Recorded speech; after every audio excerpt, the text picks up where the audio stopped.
በታላቁ መጽሐፍ በሉቃስ ወንጌል ምዕራፍ 2 ቁጥር 11 ላይ በዳዊት ከተማ መድኃኒት እርሱም ክርስቶስ የሆነ ተወልዶላችኋልና ይላል።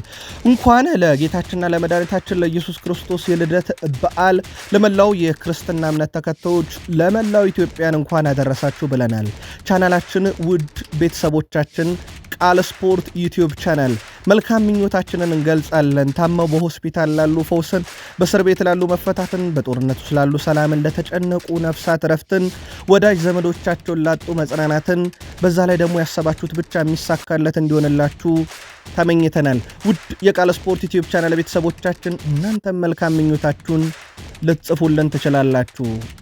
በድጋሜ የአክብሮት ሰላምታችን ለእናንተ ውድ አድማጮቻችን ዛሬም ይድረስ እያለን ከቃል ስፖርት ዩቲዩብ ቻናል ስፖርታዊ ጥንቅሮችን በቅደም ተከተል የምናጋራችሁናል። ወደ ቤተሰቦቻችን እስከ ፕሮግራማችን ፍጻሜ ቆዩ። ላይክ፣ ሰብስክራይብ፣ ሼር ማድረግ ዛሬም እንዳይረሳ።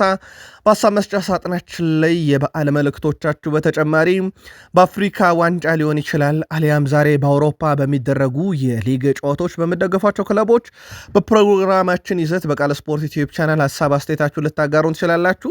የአንድ አድማጫችን መልእክት በቃል ስፖርት ዩቲዩብ ቻናል ጋዜጠኞችና የቡድኑ በጣም ፈገግ የሚያስብል ስለነበረ እናነሰዋለን። ሀሳብ አስተያየታችሁን ዛሬ ማጋሩን። በቆይታችን ውድ ቤተሰቦቻችን 23 ሀገራትን በመጋበዝ የአፍሪካ ዋንጫን ስታዘጋጅ የነበረችው ሞሮኮ 7 ብሔራዊ ቡድኖችን አስቀርታለች። ከራሷ ጋር 8 ይሆናሉ። የአፍሪካ ዋንጫ ወሳኙና ዋናው ትኩረታችን ይሆናል። በአውሮፓም የመረጃ ሰዓታችን ታላላቆቹን የአውሮፓ ክለቦች የተመለከቱ ልዩ ጥንቅሮችን ይዘናል። ዛሬ እንዳልኳችሁ በርከት ያሉ መርሃ ግብሮች ይደረጋሉ። ትናንትም ሲደረጉ የነበሩ ጨዋታዎች ነበሩ፣ እናነሳቸዋለን። ዛሬ በተለይም በወሳኙ መድረክ ይገኛሉ ባርሴሎናዎች። ሃንሲ ፍሊክ የሰጡት ጋዜጣዊ መግለጫ ትንሽ ለየት ያለ ነው። ሙሉ ይዘቱ ግን በእኛ ዘንድ ተይዟል። በባርሴሎና በኩል የቡድን ዜና እናነሳለን። ሪያል ማድሪዶች ለገበያ እናቀርበውም ወሳኝ ነው ያሉት ሰዋቸው ሁለተኛው ሰው ሆኗል። በሪያል ማድሪድ ልዩ ጥንቅር ይዘናል። በፈረንሳይም ተዘዋውረን መረጃ ስናነሳ የፈረንሳይ 2 አያላን ክለቦች ኪዩት ዓለም አቀፍ አየር ማረፊያ ሲደርሱ ደማቅ አቀባበል ተደርጎላቸዋል። ሁለቱ የፈረንሳይ ክለቦች ኪዩት ምን ይሰራሉ?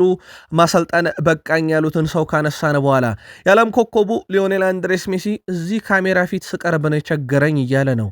ካሜራ ፊት ለሊዮኔል አንድሬስ ሜሲ የቸገረው ምንድን ነው? የሊዮኔል ሜሲ የግል ሕይወት በተወሰነ መንገድ እንዳስሷለን። ከጋዜጠኛ ጋር ቆይታ ነበረው። አብራችሁን እናንተም ቆዩ። በተወዳጁ የእንግሊዝ ፕሪሚየር ሊግ የመረጃ ሰዓታችን ለእናንተ ውድ አድማጮቻችን ዛሬም በርካታ ያሉ ዕለታዊ ጥንቅሮችን አሰናድተን ይዘን መጥተናል። ፕሪሚየር ሊጉ ትላንትም ጨዋታ ነበር። ዛሬ ደግሞ በርከት ያሉ ጨዋታዎች በበዓል ምሽት ይከናወናሉ። ምናልባትም በበዓል ምሽት በተወዳጁ የእንግሊዝ ፕሪሚየር ሊግ ወደ 8 የሚጠጉ ጨዋታዎች እንመለከታለን። እነኝህን ጨዋታዎች አንድ በአንድ እናነሳቸዋለን። በታላላቆቹ ክለቦች በቢግ ሲክስ ቁልፍ ተጫዋቹን ያጣው ቶትንሃም በሳምንታት ውስጥ ሌላ ቁልፍ ተጫዋቹን አጥቷል። ጉዳዩን እናጠረዋለን። የጋርዲዮላው ቡድን ማንቸስተር ሲቲ ተጫዋች ለማስፈረም በስተመጨረሻም ቀኑን ይፋ አድርጓል። የቡድኑ ወሳኝ ተጫዋች ታይጃኒ ራይንደርስ በቡድን ዜና ሲቲን ራሱን የሲቲን ምርጥ ተጫዋች እናነሳለን። ጋርዲዮላ ያነሷቸውም አንዳንድ ሀሳቦች አሉ፣ እንመለከታቸዋለን። እነኚህ ጉዳዮች ዛሬ ግን በጣም ወሳኝ የተባለ ጨዋታ ይጠብቃቸዋል። ከአርሰናል ጨዋታ በፊት በሆኑ ደግሞ ለሲቲ በጣም ጠቃሚ ሊሆን ይችላል። ጨዋታውን እንዳስሰዋለን። ቼልሲና የቀድሞ ተጫዋቾቹ አንድ ላይ የሚሰባሰቡበት አጋጣሚ እየተፈጠረ ይገኛል። ይህን አጋጣሚ እናነሰዋለን።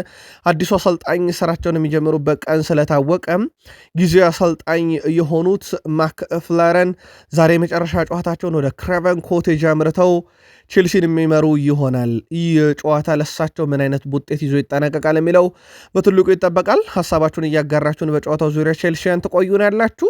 በማንቸስተር ሲቲ በኩል ወደ ሊቨርፑል ተፈላጊ ሰው መምጣታቸውን ተከትሎ የሊቨርፑል ጉዞ እንዴት ያለ ይሆናል የሚለውን ደግሞ ከፋብሪዚዮ ሮማኖ ዘገባ እንወስዳለን። የቡድን ዜና ከክለቡ ይሰናበታል የተባለውን ተጫዋች የሊቨርፑልን ፍላጎት ከስካይ ስፖርት መረጃውን አግኝተናል። የሊቨርፑልን ቁልፍ ተጫዋች ካነሳን በኋላ አርኔ ስሎት ነገ ስለሚጠበቃቸው ጨዋታ ዛሬ ብዙ ነገር ይናገራሉ። ተጨማሪ ጥንቅር በሊቨርፑል በኩል ይዘናል። ሊቨርፑላውያን ቆዩን።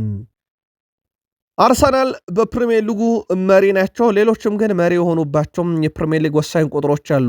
የቡድኑን ቁልፍ ተጫዋች ዴክላን ራይስም ከስኩዋካ ቁጥራዊ መረጃዎች ተውሰን እናደርሳቸዋለን። በዚህ ሳምንትም ተጠባቂው ጨዋታ ነው። ሌላኛውን የዚህ ጨዋታ ክስተት የሆኑ ሁለት አጋጣሚዎችን እናነሳለን። ማይክል አርቴታ ቼልሲ 7 ዩናይትድ 4 አሰልጣኝ ቶትናምም 7 አሰልጣኝ ሲቀያየር በማይክል አርቴታ እምነት ኖሯቸው አሁንም እየቀጠሉ እንደሆነ ይታወቃል።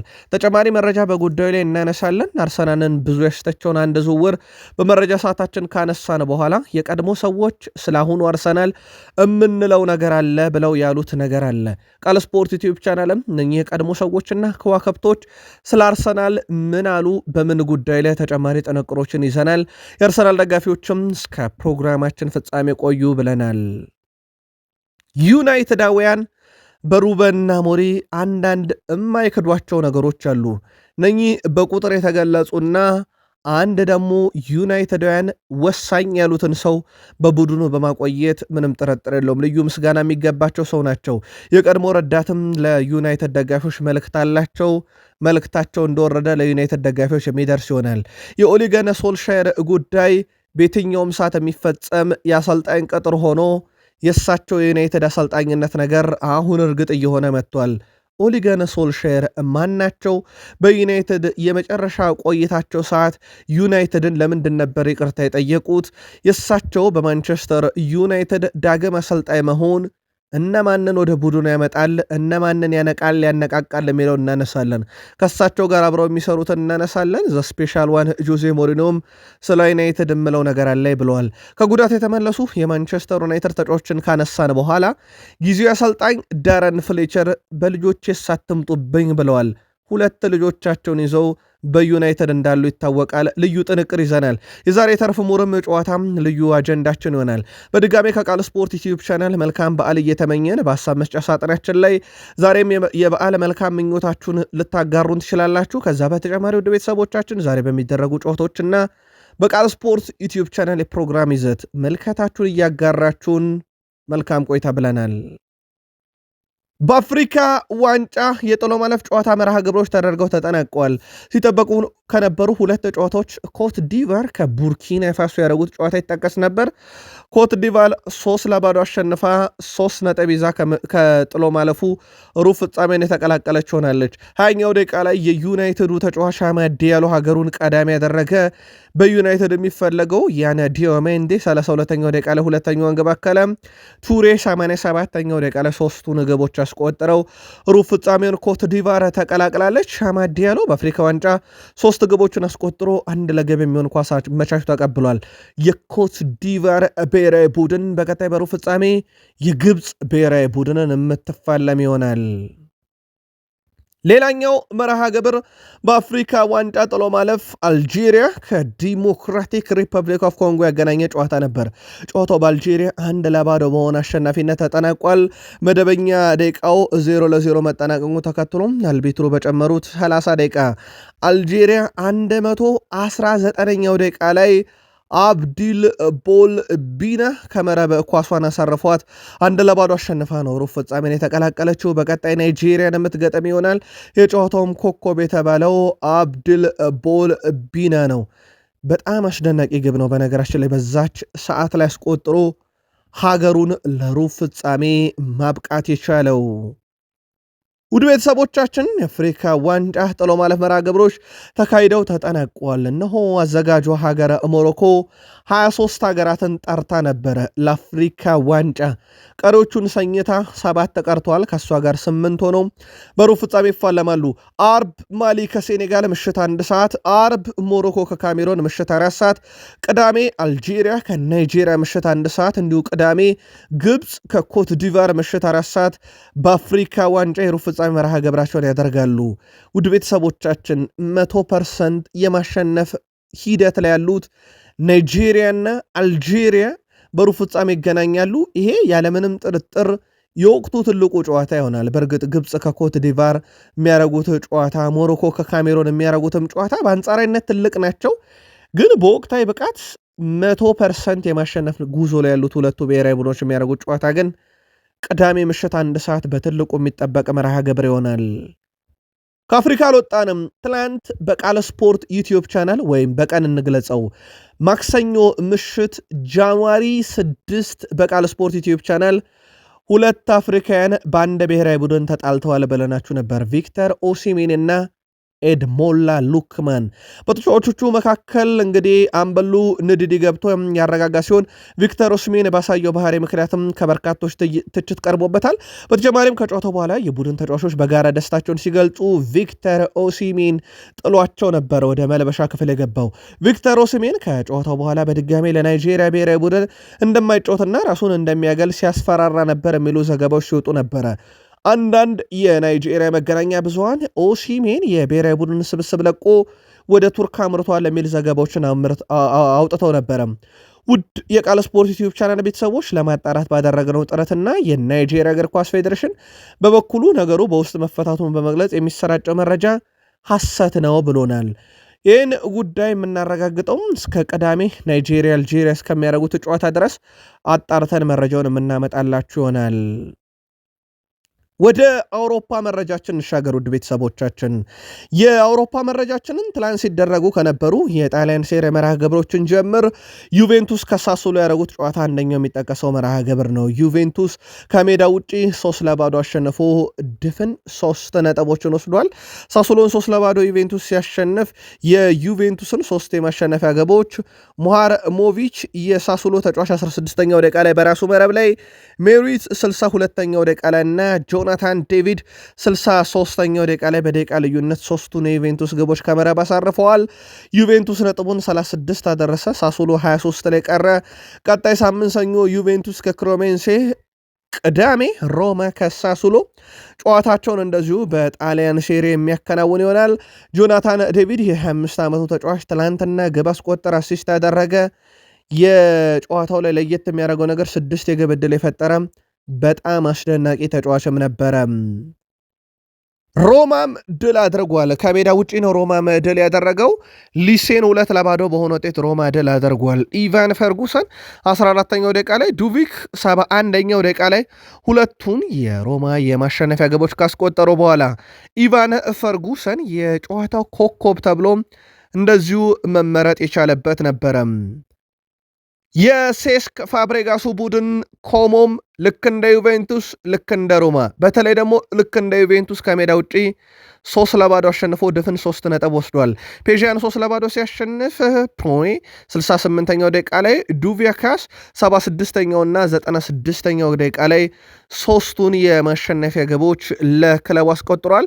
ማክስ ፖሮን ደግሞ በኮሞ በኩል የጨዋታው ኮከብ ተብሎ እንደዚሁ ሲመረጥ፣ የሴስክ ፋብሬጋስ ቡድን ከድሉ በኋላ 6 ነጥብ አንሶ ከኢንተር ሚላን ከመሪው ተቀምጧል። በጣም አስደናቂ ጉዞ ላይ ይገኛሉ።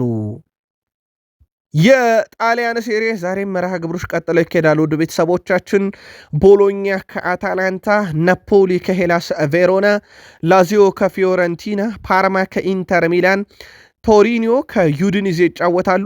ነገም ይቀጥላል የጣሊያን ሴሪ። ክሮሜንሴን ከካግላሪ እንደዚሁ ሚላንን ከጄኖዋ የሚያገናኝ መርሃ ግብሮች ይሆናሉ። ዛሬ ውድ ቤተሰቦቻችን ጨዋታዎችን ካነሳን በተወዳጁ የእንግሊዝ ፕሪምየር ሊግ ማንቸስተር ሲቲ ከብራይተን ኤንድ ሆቭ አልቢዮን ምሽት 4:30 ጀምሮ የሚደረጉ ጨዋታዎች፣ ኤቨርተን ከወልቭስ፣ ፉላም ከቼልሲ፣ ክሪስታል ፓላስ ከአስቶን ቪላ፣ ብሬንትፎርድ ከሰንደርላንድ፣ በርንማውዝ ከቶትናም ይጫወታሉ። ምሽት 5:15 ኒውካስል ዩናይትድ ከሊድስ ዩናይትድ እና በርንሌ ተርፎ ሙር ላይ አሰልጣኝ የቀየረውን ዩናይትድን የሚገጥም ይሆናል። በስፔን ሱፐር ካፕ ባርሴሎና ከአትሌቲኮ ቢልባኦ ዛሬ ምሽት 4 ሰዓት ጀምሮ የሚደረገ ጨዋታ ነው። ይህን ጨዋታ በተወሰነ መንገድ እናንሳው። ባርሴሎና ከአትሌቲኮ ቢልባኦ ምሽት 4 ሰዓት ጨዋታቸውን ሲያደርጉ ባርሴሎና በዚህ ውድድር ዓመት በሁሉም መድረክ ያደረጓቸው 26 ጨዋታ 20 ድል ነው። 2-4 ሽንፈት ገጥሟቸዋል። በአትሌቲኮ ቢልባኦ በኩል በዚህ ውድድር ዓመት ውድ ቤተሰቦቻችን አጠቃላይ ካደረጓቸው 26 ጨዋታ 9 ድል ብቻ ነው ያላቸው። 5 12 ደግሞ ሽንፈት አጋጥሞታል ቢልባኦ። ባርሴሎና የመጨረሻ 5 ጨዋታ 5ቱንም በድል ያጠናቀቁ ሲሆን በአንድ ጨዋታ ብቻ ነው ግብ የተቆጠረባቸው። በአትሌቲኮ ቢልባኦ በኩል ካለፉት 5 ጨዋታ 1 ድል ብቻ ነው ያላቸው። 2 ተሸንፈው 2 ወጥተዋል።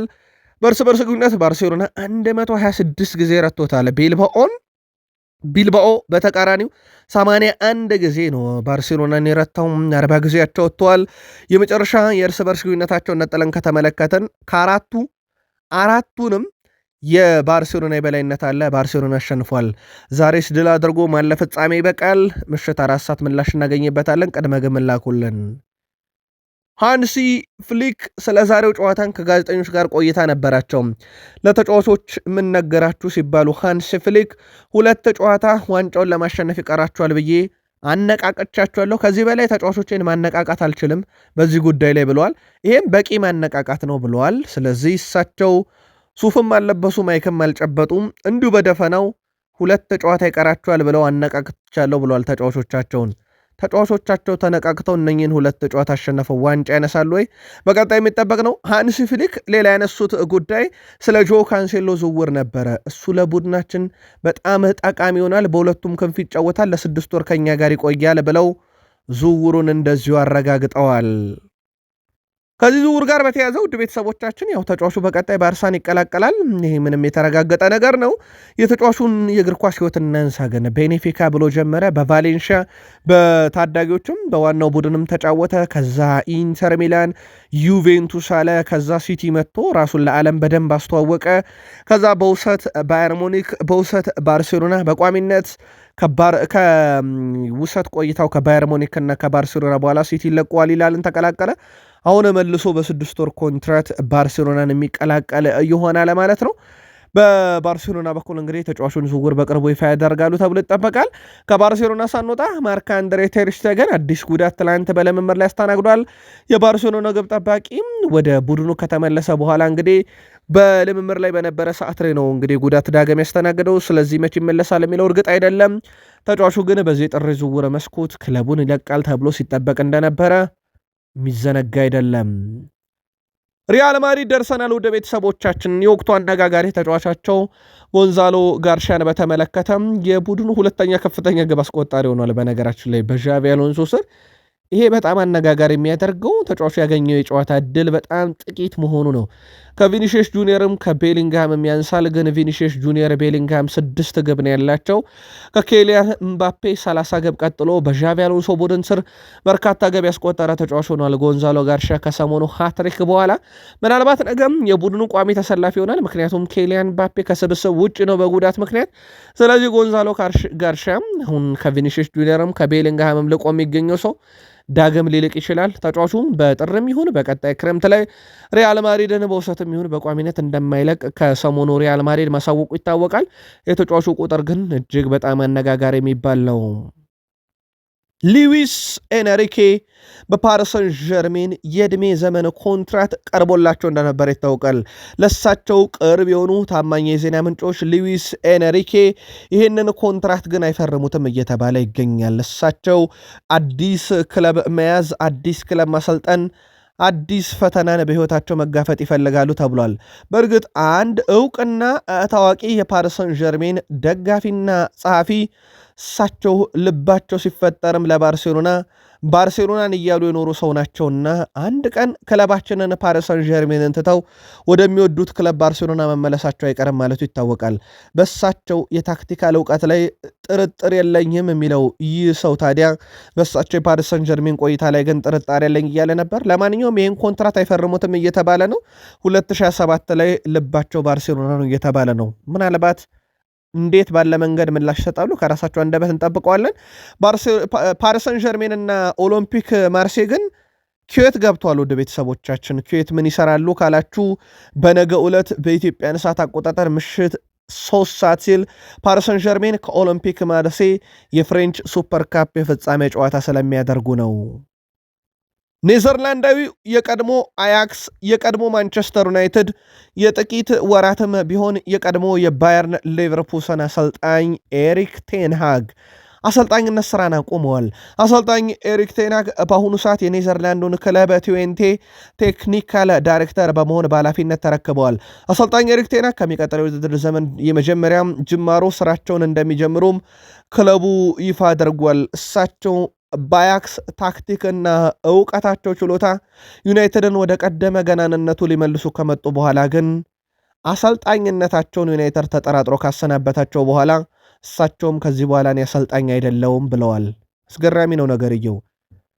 አርጀንቲና ኮከብ ሊዮኔል አንድሬስ ሜሲ ጫማውን ከሰቀለ በኋላ ወደ አሰልጣኝነት ከመምጣት ይልቅ ሌላ እቅድ እንዳለው ይፋ አድርጓል። አሰልጣኝ ይልቅ የስፖርቲንግ ዳይሬክተርን መሆን እመርጣለሁ ብሏል። ሊዮኔል አንድሬስ ሜሲ በጣም ምረጥ ከተባለ ግን የክለብ ባለቤት መሆንንም አስቀድማለሁ ብለዋል። የራሴ ክለብ እንዲኖረኝ ይፈልጋለሁ። ታዳጊዎች እንዲያድጉ እድል መስጠትና አስፈላጊ ክለብ መገንባትን እሻለሁ። በቀጣይ ዋና ህልሜም በክለብ ባለቤት መሆን፣ ካልተሳካ ደግሞ በስፖርቲንግ ዳይሬክተርነት ጠብቆኝ ብሏል ሊዮኔል አንድሬስ ሜሲ። እሱ ግን በጋዜጠኛው ፊትና በካሜራ ፊት ሲሆን አንድ ነገር ይቸግረኛል ብለዋል። ይሄም እንግሊዘኛ ቋንቋ ነው። እንግሊዘኛ ቋንቋን ከጓደኞቼ ጋር ስሆን በደንብ እነጋገርበታለሁ፣ ካሜራ ፊት ስቀርብ ግን ይጠፋብኛል ያለው ሊዮኔል አንድሬስ ሜሲ በቻለው ቋንቋ ከጋዜጠኛው ጋር ቆይታ አድርጓል። የሜሲን እንግሊዘኛ ግን ከተከታተላችሁት ጻፉልን።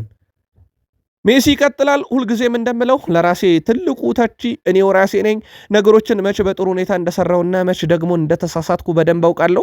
ያም ሆነ ግን ከልጅነት ጀምሮ የአባቴ አስተያየትና የሱ ሁኔታ ይሁንታ በሆነ መንገድ ያስፈልገኝ ነበረ። ጨዋታ ስጨርስ እንዴት ነበርኩ ብዬ ጠይቀውም ነበር ብለዋል ሊዮኔል አንድሬስ ሜሲም በሚያሚ ያለውን ህይወቱን በተመለከተ ከሌሎች በርካታ ቦታዎች ይልቅ እዛ ሚያሚ ውስጥ በጣም በተረጋጋ ሁኔታ መኖር እችላለሁ።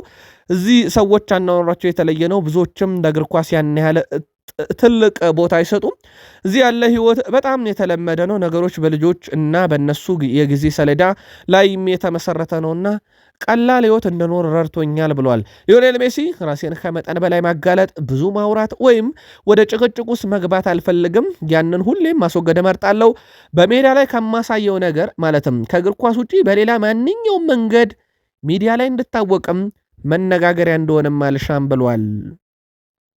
የሊዮኔል አንድሬስ ሜሲን ጉዳይ ካነሳን በነገራችን ላይ ሊዮኔል አንድሬስ ሜሲ አንድ ማህበራዊ ትስስር ገጽን አጥብቆ እንደሚጠቀም ተናግሯል። ምናልባት የትኛውን ማህበራዊ ትስስር ገጽ በጣም አጥብቆ እንደሚከታተል በቀጣይ መረጃ እንነግራችኋለን። እናንተ የትኛውን ይመስላችኋል? ወይም የራሳችሁን ጻፉልን።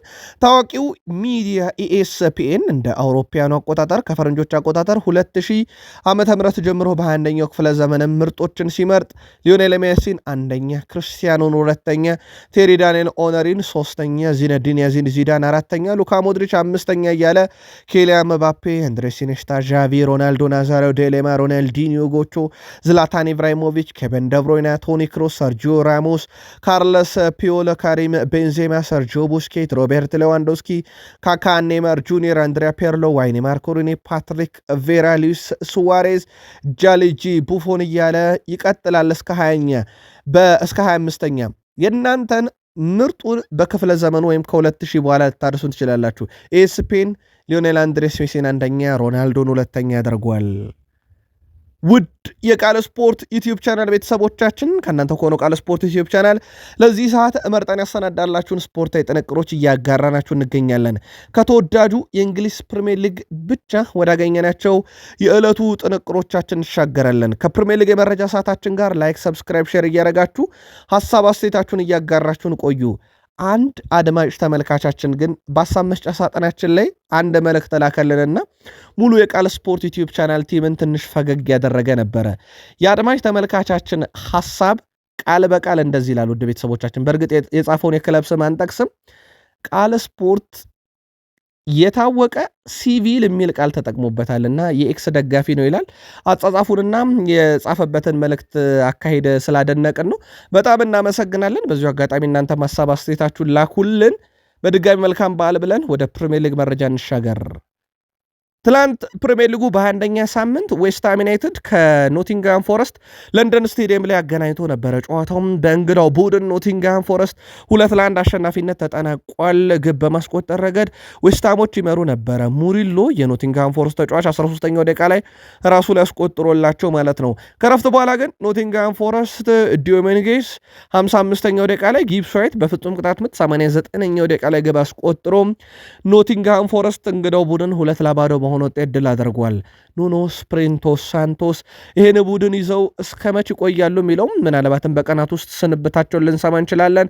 ዌስትሃም ዩናይትድ በሳቸው እየተመራ 10 ጨዋታ ያለ ድል ተጉዟል። ዌስትሃም ዩናይትድ በኩል ከበርንማውዝ ጋር አቻ፣ በሊቨርፑል 2-2፣ ከዩናይትድ ጋር አቻ፣ ከብራይተን ጋር አቻ፣ በቪላ 3-2 ተሸነፉ፣ በሲቲ 3-2 ተሸነፉ፣ በፉላም 1-2 ተሸነፉ፣ ከብራይተን ጋር 2 አቻ፣ በወልቭስ 3-2 ተሸነፉ። ትላንትና በሜዳቸው በኖቲንጋም ፎረስት 2-2 ተሸነፉና የእሳቸው መንበረ ስልጣን አሁን በደንብ እየተነቃነቀ የመጣ ይመስላል። ዌስትሃም ዩናይትድ 14 ነጥቦችን ይዞ 18ኛ ደረጃ ላይ ነው የሚገኘው። ውድ ቤተሰቦቻችን በርንሌ የሚያሸንፍ ከሆነ ደግሞ ደረጃቸውን ሁሉ ይነጥቃቸዋል። ወልቭስ 6 ነጥብ ላይ ደርሷል። ወልቭስ ተአምራዊ ጉዞውን ሲጀምር በፕሪሚየር ሊግ እንዳትረሱ ይህንኑ ዌስትሃም ዩናይትድ አሸንፎ ነው። ምናልባት ወልቭስ ከተረፈ ሌላ ተአምር እናያለን በፕሪሚየር ሊጉ፣ ግን ለዌስትሃምም ያሰጋል ማለት ነው። ዌስትሃም በእርግጥ አሁንም ወራጅ ውስጥ ቢሆንም ማለት ነው። ዛሬ ፕሪሚየር ሊጉ ቀጥሎ ይካሄዳል። ውድ ቤተሰቦቻችን ምሽት 4 ሰዓት ከ30 ጀምሮ ዛሬ በዓል ካከበራችሁ በኋላ የምትዝናኑባቸው ጨዋታዎች ይጠብቋችኋል። የክለቦቻችሁ ከሆነ ግን ምንም ጥያቄ የለውም፣ ጭንቅ ነው የሚሉት የፕሪሚየር ሊግ ጨዋታዎች ከዚህ በኋላ ሲቲን ከብራይተን ያገናኛል ምሽት 4 ሰዓት ከ30፣ ኤቨርተን ከወልቭስ፣ ፉላም ከቼልሲ። ሌላ የፕሪሚየር ሊግ ጨዋታ ምሽት 4 ሰዓት ከ30፣ ፓላስ ከቪላ፣ ብሬንትፎርድ ከሰንደርላንድ፣ በርንማውዝ ከቶትናም። ምሽት 5 ሰዓት ከ15 ደቂቃ ኒካስል ዩናይትድ ከሊድስ ዩናይትድ፣ በርንሌ ከማንቸስተር ዩናይትድ ዛሬ የሚደረጉ ጨዋታዎች ናቸው። ትልቆቹን ጨዋታ መርጠን ሰፊ ትንታኔ ስላዘጋጀን አብራችሁን ቆዩ።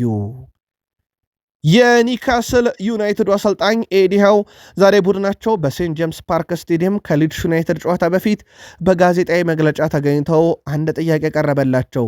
ወደ ዩናይትድ በቋሚነት ያመራሉ ተብለው ኤዲ ሃው 100% ትኩረቴ ኒካስል ዩናይትድ ነው ብለዋል። ሌላ ምንም አይነት የተለየ ፕሮጀክት አላስብም ብለዋል። በነበራቸውም ቃለ መጠይቅ ላይ ከዩናይትድ ጋር ስለሚገናኙ ስማቸው ሲጠየቁ ምንም የተቀየረ ነገር የለም፣ እኔ አሁንም የኒካስል ዩናይትድ አሰልጣኝ ነኝ፣ 100% ትኩረቴም በዚህ ቡድን ላይ ነው፣ 100% ትኩረቴም በሊድስ ዩናይትድ ጨዋታ ላይ ነኝ፣ እኔ አሁንም የኒካስል ዩናይትድ አሰልጣኝ ነኝ ብለዋል። ቶትናም ወሳኙን ተጫዋች ገንዘብ አግኝቶ ካጣ በኋላ አሁን ግን ያለ ገንዘብ በጉዳት ነው ተጫዋቹን ያጣው። የሰሜን ለንደኑ ክለብ ቶትንሃም የሲሜኔ ፈላጊ ነበረ፣ ግን እሱንም አጥቶታል። የሰሜን ለንደኑ ክለብ ቶትንሃም ወሳኝ የፊት መስመር አጥቂው ኩዱስን በጉዳት ነው ያጣው። ተጫዋቹ ያጋጠመው ጉዳት ከተጠበቀው በላይ የከፋ ሆኖ መገኘቱ የሕክምና ምርመራዎች እያመላከቱ ይገኛሉ። ተጠባባቂ የቀይ መስመር ተሰላፊ ብሪያን ጆንሰንን የሸጠው ቶትናም የመጀመሪያ ተመራጩ ኩዱስ ለረጅም ጊዜ በጉዳት ያጣል። ቶትናም በቀኝ መስመር ተሰላፊ ተጫዋች ለማስፈረም ወደ ገበያው ሲወጣ ግን እንደ ብሪያን ጆንሰን ረከስ ባለ ገንዘብ ተጫዋች ያገኛለም ተብሎ አይጠበቅም። ሲሜኔም ምርጫው ሲቲ ሆኖ ለሲቲ ነው የሚፈርመው። ስለዚህ ቶትናም የቸገረ ነገር ገጥሞታል ማለት ነው። ይሄ እንዴት አድርገው ይፈቱታል ይጠበቃል። ዛሬ ደግሞ ቶትናም ሆትስፐርስ ወደ ቪታሊቲ አቅንቶ የአንድ ኤራ ኦላውን ቡድን በርንማውዝን እንደሚያስተናግድ ይታወቃል። ማንቸስተር ሲቲዎች በስተመጨረሻም የአንቶኒዮን ሲሜኔን ዝውውር የሚያጠናቀቁበትን ቀን ይፋ አድርገዋል። አንቶኒዮ ሲሜኔ ዛሬ ምሽት 4 ሰዓት በቪታሊቲ ስቴዲየም ደጋፊዎቹን ይሰናበታል። በየትኛውም ውጤት ጨዋታው ቢጠናቀቅ፣ ከተጎዳ ግን በጣም አደገኛ ነገር ይፈጠራል፣ ዝውውሩ ይቀራል ማለት ነው። ዛሬ አንቶኒዮ ሲሜኔ ጨዋታውን ከጉዳት ነፃ ሆኖ ካጠናቀቀ በ65 ሚሊዮን ፓውንድ ሐሙስ በኢታር ተገኝቶ የሕክምና ምርመራውን የሚያደርግ ይሆናል። በእርግጥ ዝውውሩ የተፈጸመው ከገና በፊት ነው። ውድ ቤተሰቦቻችን ወይም ስምምነቱ የተፈጸመው 4 የፕሪሚየር ሊግ ክለቦች ቀርበውለት የፔፕ ጋርዲዮላውን ቡድን ማንቸስተር ሲቲን የመረጠው አንቶኒዮ ሲሜኔ እስከ ጃንዋሪ 10 እስከ ፈረንጆች ጥር 10 65 ሚሊዮን ፓውንድ የውል ማፍረሻ እንደነበረው ይታወቃል። ተጫዋቹ ታዲያ ልክ የስፐርስ ጨዋታ እንዳለቀ ወደ ሲቲ አቀንቶ የሕክምና ምርመራውን እንዲያደርግ ፍቃድ ተሰጥቶታል። ከዝውውር ጋር በተያያዘ ፔፕ ጋርዲዮላ ጥያቄ ሲቀርብላቸው ስለዚህ ተጫዋች ከመናገር ይልቅ ልክ እንደ አምናው ክረምት በዚህ ሰዓት እንደፈጸሙት ማለት ነው 4-5 ዝውውሮችን ዘንድሮ አትጠብቁ፣ ዘንድሮ የተለየ ነው ብለዋል። ከሲሜኔ ዝውውር በላይ ግን ወይም ቦታ በላይ ግን ተከላካዩ አሁን የስጋት ቀጠና እንደሆነ ይታወቃል በጉዳት ምክንያት። በቡድን ዜና ታይጃኒ ራይንደርስን እናንሳው። የቡድኑ ወሳኝና ቁልፍ ተጫዋች ሆናል። አሁን ላይ የማንቸስተር ሲቲው የአማካኝ ስፍራ ተጫዋች ታይጃኒ ራይንደርስ ባለፉት 3 ጨዋታ 3 ጎሎችን አስቆጥሮላቸዋል። ዌስትሃም፣ ኖቲንግሃም ፎረስት፣ ቼልሲም ላይ ያስቆጥሯል። በዛሬውም ጨዋታ ላይ ይጠበቃል። በ20ኛ ሳምንት የሲቲ ጉዞ ውስጥም የቡድኑ ወሳኝ ተጫዋች ነው። ሲቲ በነገራችን ላይ እስከ 20ኛ ሳምንት ድረስ ግብ ሊሆኑ የሚችሉ ኳሶችን በመሞከር ቀዳሚ ነው። 37.7 ግብ ሊሆኑ የሚችሉ ሙከራዎችን ሞክሯል። ይሄ ቀዳሚ ያደርገዋል። አርሰናል በ36.6 ይከተላል። ዩናይትድ በ35.8 ሶስተኛ ነው። ቼልሲ በ34.9 አራተኛ ነው። ሊቨርፑል ወደ ሰባተኛ አካባቢ ነው የሚገኘው። የዛው በትልልቅ ቡድኖች እናንሳ ብለን ነው። የሲቲ ጥንካሬ ዛሬስ በትልቁ ይጠበቃል። በአሰልጣኝ ፔፕ ጋርዲዮላ የሚመራው ማንቸስተር ሲቲ የወርሃ ታህሳስ የወሩ ምርጥ ተጫዋቻቸውን ወይም የፈረንጆቹ 2025 የመጨረሻው የዲሴምበር ወር የወሩ ምርጣቸውን በትላንትናው ዕለት ይፋ አድርገዋል። በዚህ መሰረት ፈረንሳዊው ተጫዋች ሪያን ሼርኪ የታህሳስ ወር የማንቸስተር ሲቲ ምርጥ ተጫዋች ተብሎ ተመርጧል። ወደ ቤተሰቦቻችን ሪያን ሼርኪ በወሩ ባደረጋቸው ጨዋታዎች ለማንቸስተር ሲቲ 2 ግቦችን አስቆጥሮ 2 አመሻሽቶ አቀብሏል። ሼርኪ ለመጀመሪያ ጊዜ የማንቸስተር ሲቲ የወሩ ምርጥ ተጫዋች ሽልማትንም እንደዚሁ ማሸነፍ የቻለበትም ሂደት ነበረ። በጣም ድንቅ ብቃቱን እያሳየ ነው። በተለይም ደግሞ በጋርዲዮላ ቡድን ውስጥ ተደጋጋሚ እድል እየተሰጠው እንደሆነ ይታወቃል። ሲቲ ዛሬ በጣም ወሳኝ ጨዋታ ሲያደርግ ኒኮ ጎንዛሌስ ለጨዋታው ዝግጁ ይሆናልም ተብሎ እንደሚጠበቅ እንደዚሁ ፔፕ ጋርዲዮላ ተናግረዋል። ዛሬ ማንቸስተር ሲቲ በኢትሃድ ስቴዲየም ከብራይተን ኤንድ ሆቭ አልቢዮን የፋቢያን ሆዝለርን ቡድን የጋርዲዮላ ቡድን ያስተናግዳል። ከባለሜዳውን ጀመረ። ማንቸስተር ሲቲ በዚህ ዓመት 29 ጨዋታዎችን ያደርገዋል። 20 ድል ነው፣ 4 አቻ፣ 5 ሽንፈት ነው። ብራይተን ኤንድ ሆቭ አልቢዮን በዚህ ውድድር ዓመት ወደ 23 ጨዋታን አድርገዋል። 9 ድል ነው፣ 7 አቻ፣ 7 ሽንፈት ገጥሟቸዋል። የመጨረሻ 5 ጨዋታ በሲቲ በኩል 3 ድል፣ የመጨረሻ 2 ጨዋታን በአቻ ውጤት ያጠናቀቁ ሲሆን በብራይተን ኤንድ ሆቭ አልቢዮን በኩል በመጨረሻ 5 ጨዋታ 1 ድል ብቻ ነው ያላቸው። እሱም የመጨረሻው ጨዋታ በበርንሌ ያገኙት ድል ነው።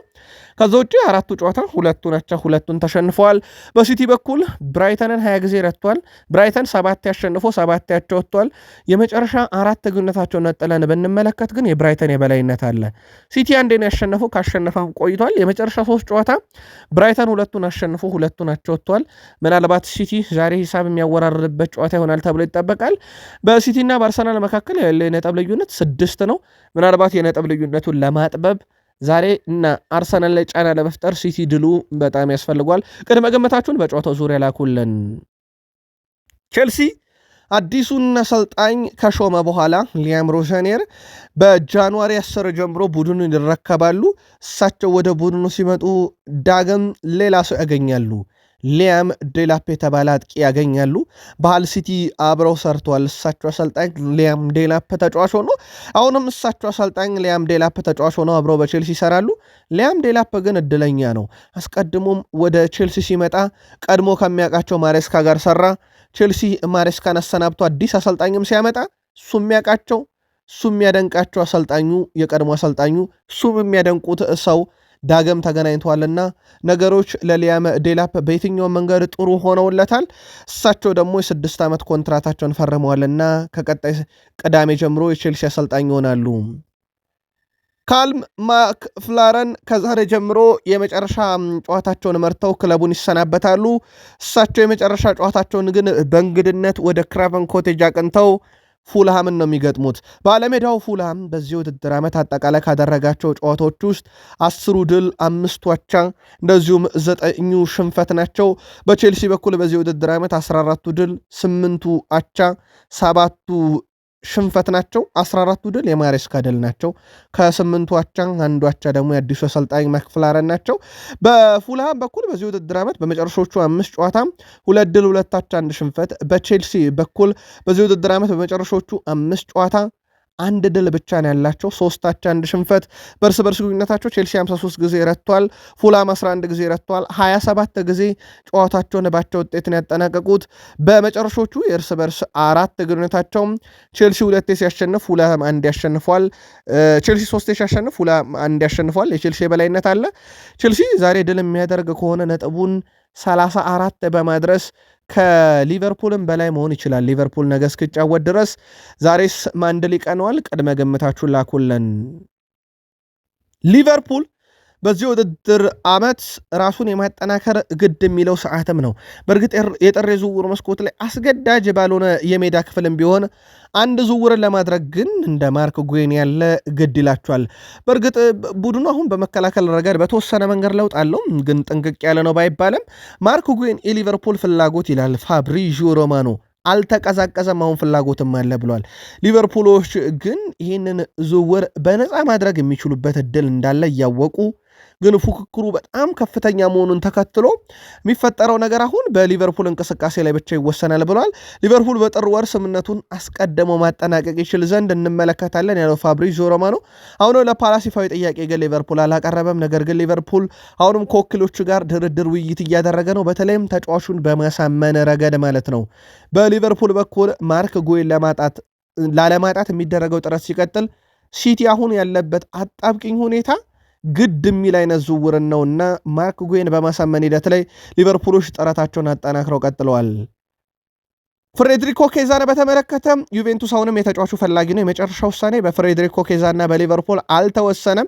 ግን ለሊቨርፑል ቅርብ የሆኑ ምንጮች በተለይም ስካይ ስፖርትም የመረጃ ምንጮችን ዋቢ ካደረገ በኋላ ሊቨርፑል እሱን ማቆየት ይመርጣል። ቢያንስ እስከ ቀጣይ ክረምት እንኳን ማቆየት ይፈልጋል ተብሏል። ስለዚህ በጠረ ተጫዋቹን የመልቀቅ ዕድሉ በጣም ዝቅተኛ ነው። ሊቨርፑል የጨዋታ ዕድልም ማግኘቱ በዛው ልክ ዝቅተኛ ነው። ያውም ሳላ በሌለበት ነው የጨዋታ ደቂቃን እያገኘ ያለው ነው።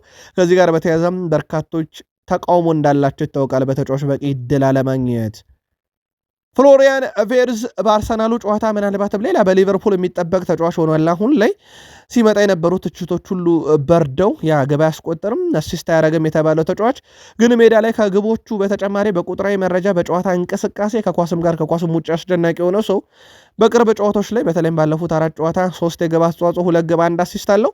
በአርሰናሉ ጨዋታ ላይ በትልቁ እየተጠበቀ ያለ ተጫዋች ሆኗል። ያው ሳላ በአፍሪካ ዋንጫ ምክንያት ልምዱ በሚያስፈልግ ጨዋታ ላይ ሊቨርፑል እንደማያገኘው ይታወቃል።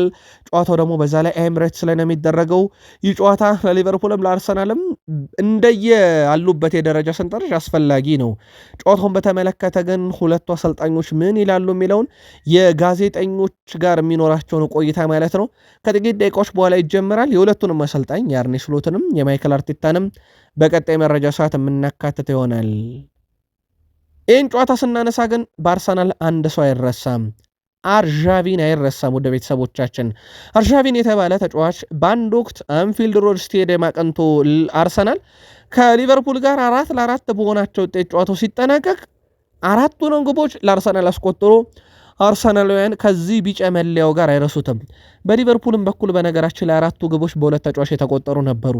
እነኛ ሁለት ተጫዋቾችን ካስታወሳችሁ ቀድማችሁ ስማቸውን ጻፉልን፣ በምክንያት ስማቸውን ጻፉልን ብለናል።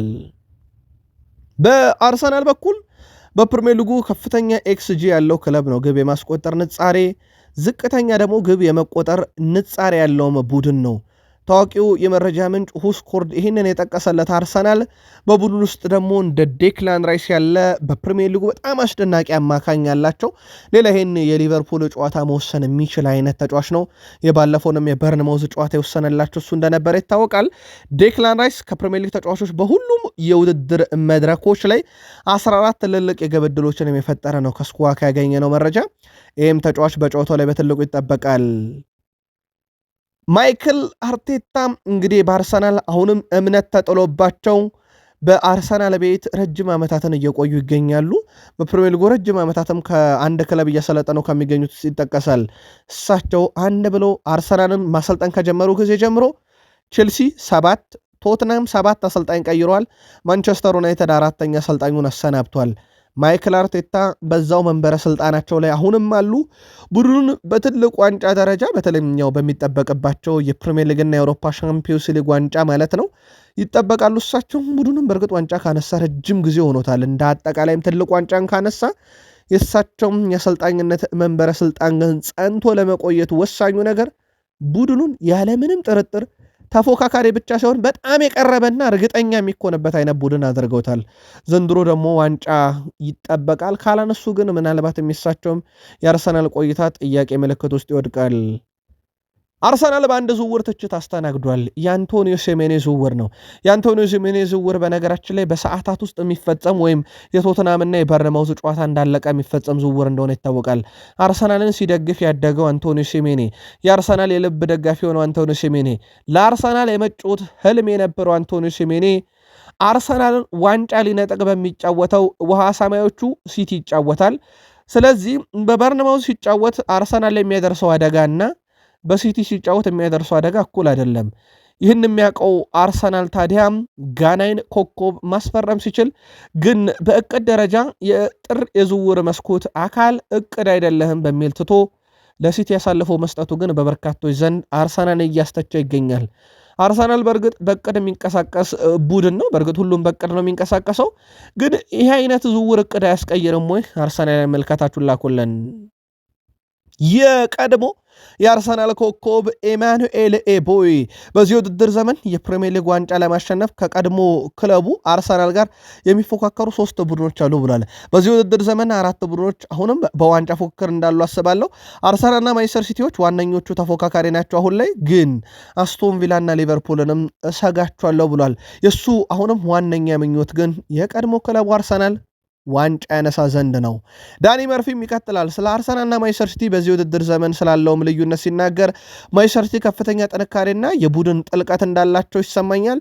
አርሰናል ከሜዳ ውጭ ያሉበትን ትላልቅ ጨዋታዎች ተጫውቷል። በአንጻሩ ማንቸስተር ሲቲ ይቀረዋል። አሁን ላይ ማንቸስተር ሲቲ በጥሩ ጉዞ ላይ ናቸው። ስለዚህ እነሱ ዝቅ ማድረግ አልችልም። ሁለቱም ተፎካካሪ ቢሆንም ቅድሚያውን ለአርሰናል ሰጣለው ብሏል። እነሱን ስመለከት ጥሩ ነገር ነው። አርሰናል እንደነሱ አይደሉም፣ ጠንካራ የተከላካይ ክፍል አላቸውና እንደ ሲቲ አይደሉም፣ ጠንካራ ነው የመከላከል ክፍላቸው። ዋንጫውን ለአርሰናል ሰጣለው ብሏል። ምናልባት ለቃል ስፖርት ዩቲዩብ ቻናል ቤተሰቦቻችንና ለአርሰናል ደጋፊዎች ቃል ስፖርት ዩቲዩብ ቻናላችን ጃንዋሪ 6 ማክሰኞ ምሽት ከነበረ ጥንቅር ውስጥ የአርሰናል የወሩን ምርጥ ተጫዋች፣ የፕሪሚየር ሊጉ የሳምንቱን ምርጥ ተጫዋችና የአርሰናል የወሩን ምርጥ ግብ ነግረናችሁ ነበር። ግን ላልተከታተላችሁ ለማስታወስ ያክል እንጂ መረጃውን ለመድገም ያክል አይደለም። ምናልባት የምሽት መረጃችን ካልተከታተላችሁ ሌሳንድሮ ትሮሳርድ የአርሰናል የወር ታህሳስ የወሩ ምርጥ ተጫዋች፣ ኑኖ ማዱኬ በሻምፒዮንስ ሊግ ክለብ ብሩጅ ላይ ያስቆጠራት ግብ የአርሰናል የታህሳስ ወር ምርጥ ግብ፣ በሌላ በኩል ዴክላን ራይስ የእንግሊዝ ፕሪሚየር ሊግ የ20ኛ ሳምንት ምርጥ ተጫዋች ተብለው ተመርጧል። ስንቶቻችሁ ግን ይህንን መረጃ ጃንዋሪ 6 ማክሰኞ ምሽት ቃል ስፖርት ዩቲዩብ ቻናል ላይ ተከታትላችሁታል? ጻፉልን። ማንቸስተር ዩናይትድ የሩበን አሞሪ ውለታ አለብኝ ካለ እሳቸው ዘንድሮ ቡድኑን 317 ሙከራ እንዲያስደርግ ያስቻሉ አሰልጣኝ በፕሪሚየር ሊጉ ቀዳሚ ቡድን ማንቸስተር ዩናይትድ 238 የግብ ዕድል የፈጠረ ቡድን የሩበን አሞሪው ማንቸስተር ዩናይትድ 102 ኢላማውን የጠበቀ ሙከራ ያደረገ ከፕሪሚየር ሊጉ የሩበን አሞሪው ቡድን ማንቸስተር ዩናይትድ በአንደኛ ስፍራ ላይ ይቀመጣል። በእርግጥ 3ኛ ደረጃ ላይ ተቀመጡበት አሉ። 3ኛ ላይ የሆኑበት ደግሞ ግብ ሊሆኑ የሚችሉ ሙከራዎችን በመሞከር ግብ በማስቆጠርና የግብ ልዩነትን በመፍጠር በፕሪሚየር ሊጉ 3ኛ ደረጃ ላይ እንዲቀመጥ አድርገውት ቡድኑን ተሰናብተዋል። ሌላ ውለታ አለባቸው የማንቸስተር ዩናይትድ ደጋፊዎች። ብሩኖ ፈርናንዴስ ምርጥ ተጫዋች ነው፣ ምንም ጥያቄ የለውም። ይሄ በፕሪሚየር ሊጉም በአውሮፓ ምርጡ ተጫዋች ነው። ብሩኖ ፈርናንዴዝ የዘንድሮ ምርጥ ተጫዋች ነው ካላችሁ ግን ሩበን አሞሪም ናቸው በዩናይትድ እንዲቆይ ያደረጉት እንጂ ዩናይትድ በ100 ሚሊዮን ፓውንድ ለሃሊላንድ ሊሸጠው ጥንቅቅ አድርጎ የጨረሰው ዝውውር ነበር። ሩበን አሞሪም አሳምነው ያቆዩት ተጫዋች ነው። ስለዚህ የዘንድሮ ምርጣችንም ብሩኖ ነው ካለ ዩናይትድ ደጋፊ ውለታ አለባቸው ማለት ነው የሩበን አሞሪም። የቀድሞ የማንቸስተር ዩናይትድ ረዳት አሰልጣኝ ከነበሩት ውስጥ ካርሎስ ፈርናንዴዝ ዩናይትድን ምናልባትም ሊቆጯቸው ከሚችሉ አሰልጣኞች ይጠቀሳሉ። ዓለማችን ላይ ከሚገኙ ምርጥ ተጫዋቾች መካከል የሚገኝበትን ታላቁን ቡድን ዩናይትድን በማሰልጠኔ አመሰግናለሁ ብለዋል። እውነተኛ ደጋፊዎችም በዩናይትድ አይቻለሁ ብሏል። ክለቡን ከተቀላቀልኩበት ጊዜ አንስቶ አብረውን ለነበሩ ደጋፊዎች አመሰግናለሁ። እንደዚህ አይነት ትልቅ ክለብን ማሰልጠን እውቀትን ብቻ ሳይሆን ያለህን ትክክለኛ ባህሪም የሚያጋለጥ ብለዋል። ይህን ክለብ መቀላቀል በመቻሌም በህይወቴ ውስጥ እውነተኛው ልዩ ምዕራፍ ብለዋል። ማንቸስተር ዩናይትድ ረዳት አሰልጣኝ በመሆንም በማገልገል እድለኛ ነኝ ብለዋል። እኚህ ሰው ካርሎስ ፈርናንዴዝ የቆመ ኳስ አሰልጣኝ ነበሩ። ይሄኝም ሰው በተመለከተ ቃል ስፖርት ዩቲዩብ ቻናል ትላንት ምሽት ልዩ ጥንቅር አዘጋጅተን ዩናይትድ ያጣቸው ምርጡ ሰው ብለን ዘገባ ሰርተንላቸው ነበር። እሳቸውም ዩናይትድን አመስግነው ተሰናብተዋል። ቀጣዩ ሰው ኦሌ ጉናር ሶልሻየር ስለመሆናቸው ፋብሪዞ ሮማኖ ጥርጥር የለም እያለ ነው። ፋብሪዞ ሮማኖ ኦሌ ጉናር ሶልሻየር በጊዜያዊነት ዩናይትድን እስከ ውድድር ዓመቱ መጠናቀቂያ ድረስ ሊያሰለጥኑ እንደሚችሉና የእሳቸው ሹመትም በማንኛውም ሰዓት ሊፈጠር ይችላል ብሏል። ስለዚህ ኦሌ ጉናር ሶልሼር ላይ ትንሽ ቆይታ እናደርግ። ሶልሼር በአሰልጣኝነት ዘመኑ 493 ጨዋታን ያሰለጠነ፣ 226 ጨዋታን ያሸነፈ፣ 93 አቻ ወጥቶ 134 ጨዋታን የተሸነፈ፣ 54 በመቶ የማሸነፍ ንጻሬ ያለው፣ በጨዋታ 1.81 ነጥብ የሚያገኝ አሰልጣኝ ነው። ማይክል ካሪክ በአሰልጣኝነት ዘመኑ ዩናይትድ ቤት እንግዲህ ይጠበቃል በረዳትነት ወደ 1.8 ነጥብን በጨዋታ የሚያገኝ 47 በመቶ የማሸነፍ ንጻሬ ያለው ነው። በልምምድም ሆነ ጨዋታ በማሸነፍ ኦሊ ሶልሼር በጣም የተሻለ ነው። ሁለቱም አሰልጣኞች ህይወታቸውን የጀመሩት እንግዲህ በዩናይትድ ቤት በመጫወትም ጭምር እንደነበር ይታወቃል። ማንቸስተር ዩናይትድ እና በኦሊ ጉናር ሶልሼር መካከል የግል ጥቅም ችግር የለም። ኦሌ ጉናር ሶልሼር ምናልባትም እንዳንዳንድ የመረጃ ምንጮች ገንዘብ ሳይሆን የሚፈልጉት እሳቸው ዩናይትድን ማሰልጠን ብቻ ነው እየተባለ ይገኛል።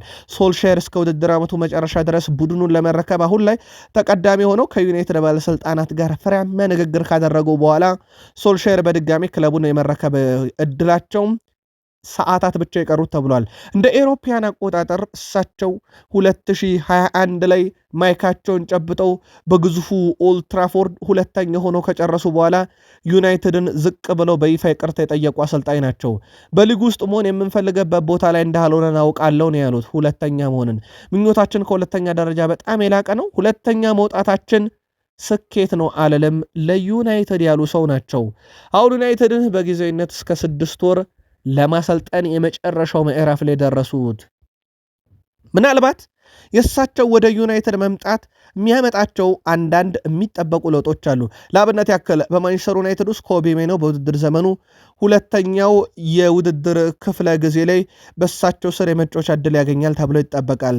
በአመቱ መጨረሻ ደግሞ ማንቸስተር ዩናይትድ በዝውውር መስኮቱ ላይ ሲሳተፍ ምናልባትም እሳቸው ባስመዘገቡት ውጤት ቋሚ የሚሆኑ ከሆነ የእሳቸው ተወዳጅና እሳቸውም በጣም አጥብቀው የሚወዱት እሱ የሚወዳቸው በማንቸስተር ዩናይትድ ቤት አድጎ በቡድኑም በጣም ድንቅ ጊዜን ያሳለፈው ማርከስ ራሽፎርድንም ወደ ቡድኑ ሊመልሱት ይችላሉ የሚሉ መረጃዎች እየወጡ ይገኛሉ። ምናልባት ባርሴሎና ካላስፈረመው እንደ ብሩኖ ፈርናንዴዝም ያለ ተጫዋች በነገራችን ላይ በኦሌ ጉናር ሶልሼር ስር 97 ጨዋታን ተጫውቶ 44 ግብ 35 አሲስት 0.81 የግብ አስተዋጽኦ በ90 ደቂቃ ያለው ተጫዋች አፍርተዋልና የእሳቸው መመለስ በራሱ በብዙ ነገር ዩናይትድ ቤት የሚለውጠው ነገር ይኖራል ተብሎ ይጠበቃል። ኦሊ ጉናር ሶልሼር ማንቸስተር ዩናይትድን 19 ጨዋታ መርተው 14 ድል 2 አቻ 3 ሽንፈት 74 በመቶ የማሸነፍ ንጻሬም ያላቸው ወቅት ነበር በጊዜያዊነቱ ጊዜ። እናም የጊዜ አሰልጣኝ ሲሆኑ ድንቅ ናቸው እሳቸው በማንቸስተር ዩናይትድ።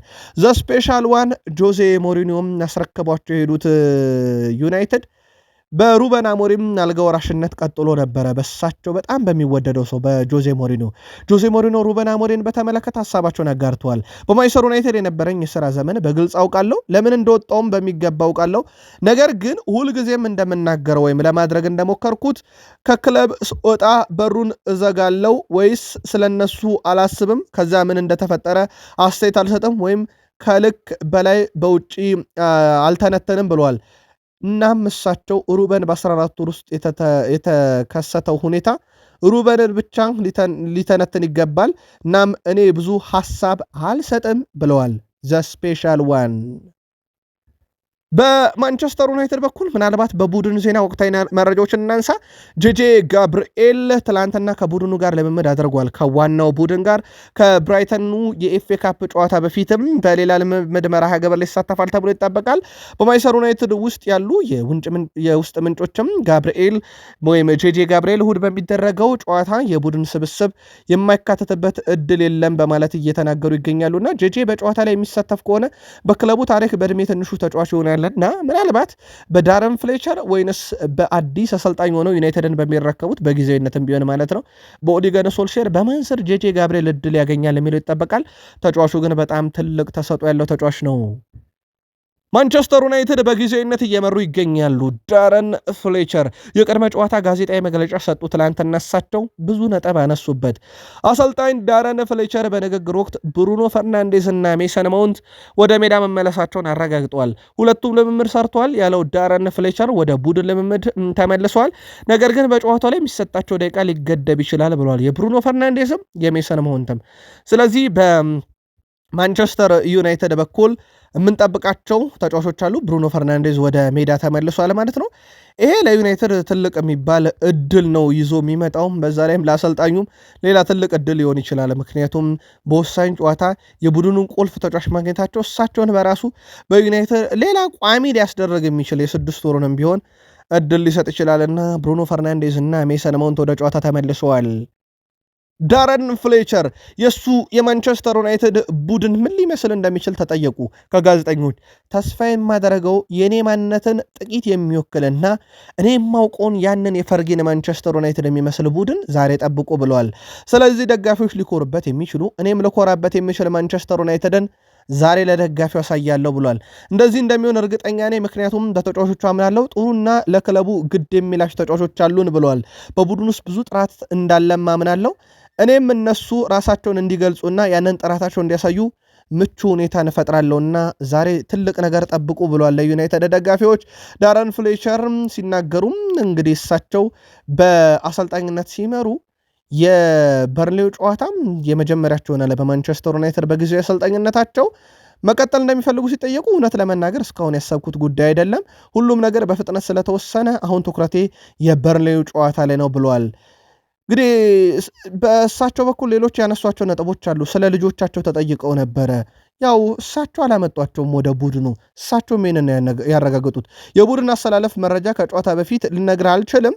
ሁለቱም ሰኞ በተሰራው ልምምድ ላይ ነበሩ። ምክንያቱም እኔ ዩናይትድ አሰልጣኝ ከመሆኔ በፊት ዩናይትድ ቤት ውስጥ ነበሩ እንጂ እኔ ልጆቼ ስለሆኑ ወደ ዩናይትድ አላመጣቸውም። አሁን ደግሞ እነሱ ወደ ዩናይትድ የመጡበት ምክንያት ጉዳት ነበር። አሁን ከጉዳት የተመለሱ ተጫዋቾች አሉ። ሁኔታውን እንገመግማለን። ግን ልጆቼን እኔ ለዩናይትድ እንዲጫወቱ ምንም ፌቨር አልሰራውም። እነሱ ቀድመውም የዩናይትድ ቡድን ውስጥ የነበሩ ናቸው ብለው ልጆቻቸውን ተከላክለዋል። ተርፉምቡር ላይ ጨዋታው ይደረጋል። ምሽት 5:15 ይደረጋል። በርንሌ ከማንቸስተር ዩናይትድ።